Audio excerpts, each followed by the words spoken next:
नमस्कार दोस्तों स्वागत है आप सबका आपके खुद के YouTube चैनल में। मैं हूं आपका अपना दोस्त एस्ट्रोलॉजर लवन महाजन। तो दोस्तों आज हम चर्चा करेंगे आपके साथ कुंडली के 7वें घर के बारे में। तो चलिए वीडियो शुरू करते हैं।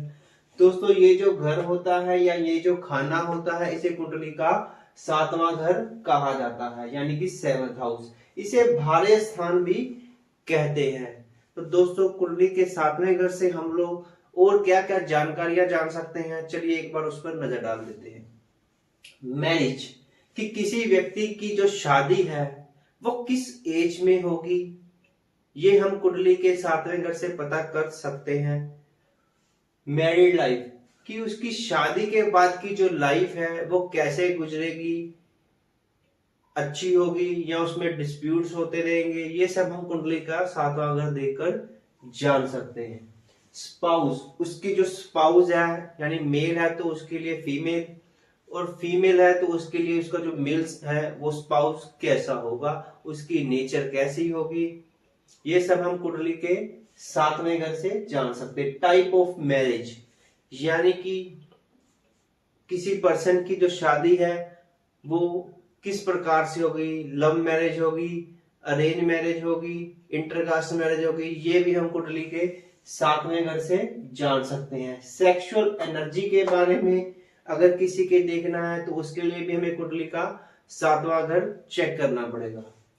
सक्सेस इन लव अफेयर्स दोस्तों जो लव अफेयर से आपने हमारी 5वें घर का जो एपिसोड है उसमें देखा होगा कि हमने कहा था कि लव अफेयर्स है जो 5वें घर से देखे जाते हैं, लेकिन उसमें सक्सेस मिलेगी किसी पर्सन को या नहीं मिलेगी, ये हम कुंडली के 7वें घर से देखते हैं। यानी कि जो प्यार है वो शादी तक पहुंचेगा या नहीं पहुंचेगा, ये कुंडली का 7वां घर देखकर ही स्पष्ट होगा।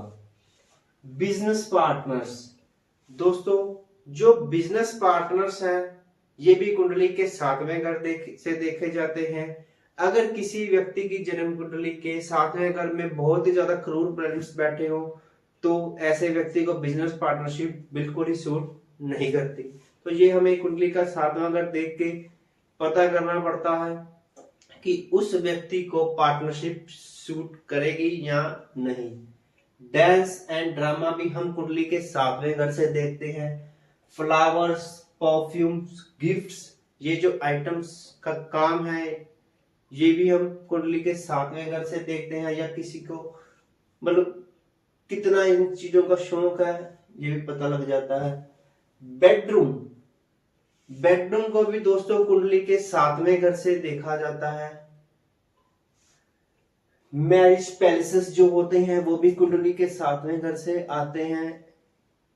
एडॉप्शन दोस्तों एडॉप्शन का जो काम है वो भी कुंडली के 7वें घर को साथ में इंक्लूड करके देखा जाता है। कंट्रोवर्सीज कि उस व्यक्ति के जीवन में कंट्रोवर्सीज कितनी है, ये भी कुंडली का 7वां घर देखकर स्पष्ट हो जाता है कि वो कंट्रोवर्सीज में फंसेगा भी या नहीं।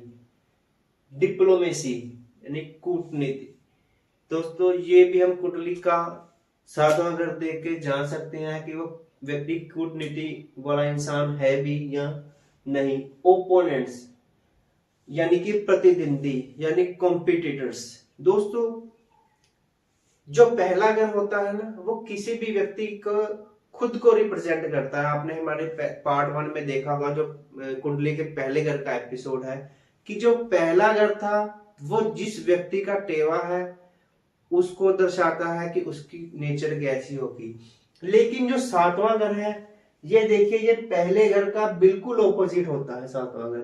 तो जितने भी हमारे ओपोनेंट्स हैं चाहे वो स्पाउस है चाहे कॉम्पिटिटर है प्रतिद्वंदी है, सब कुंडली के 7वें घर से देखे जाते हैं। इसलिए बिजनेस पार्टनर्स को भी कुंडली के 7वें घर से देखा जाता है। देखिए ना ऑपोजिट हो गए घर।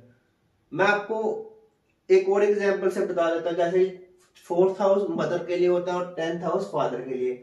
ओपोनेंट्स हो गए ना ऐसे ही। तो 7वां घर होता है वो ओपोनेंट्स का होता है, प्रतिद्वंदियों का होता है, कॉम्पिटिटर्स का होता है, जो भी ऑपोजिट्स हमारे पर्सन है उनका होता है। Live in relationships.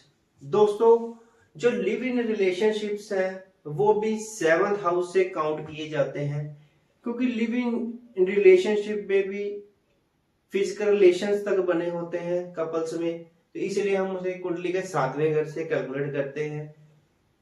क्योंकि लिव इन रिलेशनशिप एक तरह से मैरिज ही हो जाती है।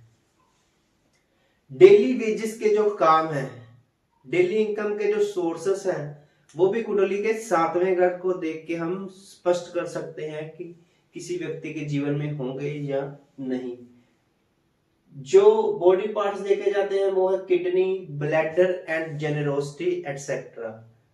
ये बॉडी पार्ट्स हम कुंडली के 7वें घर से देखते हैं। तो दोस्तों, अगर आपको हमारी बनाई हुई वीडियोस अच्छी लगती है और आप ज्योतिष के विषय से जुड़ी और जानकारियां जानना चाहते हैं, तो जल्द से जल्द हमारे YouTube चैनल को सब्सक्राइब कर लीजिए और बेल आइकन का बटन दबाना मत भूलिएगा, ताकि आपको हमारी आने वाली वीडियोस का नोटिफिकेशन मिलता रहे और आप अपने जन्म कुंडली के अकॉर्डिंग जो प्लैनेट्स हैं उन्हें बैलेंस करके उनके शुभ फल प्राप्त कर सकें। तब तक के लिए खुश रहिए, आबाद रहिए। धन्यवाद।